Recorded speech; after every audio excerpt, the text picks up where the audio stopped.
Hello everyone, আজ যেহেতু এনার জন্মদিন তাই নাচতে শুরু করেছিল নতুন জামা পেয়ে।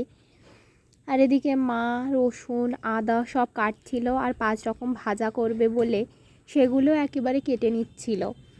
তারপরে রান্নাঘরে গিয়ে দেখি 5 রকম ভাজা কমপ্লিট। আর মা মাছের ঝোলটাও বসিয়ে দিয়েছে আর আমি আম দুটো দিতে গিয়েছিলাম মাকে।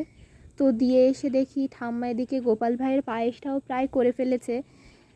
তারপরে দেখি বাবা চলে এসেছে মাংস নিয়ে। তারপরে আমি রেডি হয়ে বেরিয়ে পড়েছিলাম। আমি আর বুনু গিয়েছিলাম মিষ্টিটা নিতে আর কেকটা।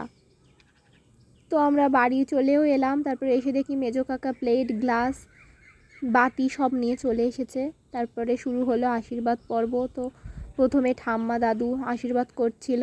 আমরা যেহেতু বাড়িতে অনেক লোক তাই এটা মেজো কাকা আর এটা মেজো কাকিমা। তো সবাই আশীর্বাদ করছিল পরপর, ছোটো কাকা কাকিমা। এবারে আমি বসে পড়েছিলাম আশীর্বাদ করতে, ওই জন্যে অনেকক্ষণ লাগবে বলে আমি ভিডিওটাকে দুটো পার্টে ভাগ করেছি। আর ইনি বসে পড়েছিল দাদার কোলে। তারপরে বুনু দাদাকে পায়েস খাইয়ে একটু প্রদীপে তাপ দিয়ে দিচ্ছিল। তারপরে মডেল বসে ফটোশ্যুট করছিল।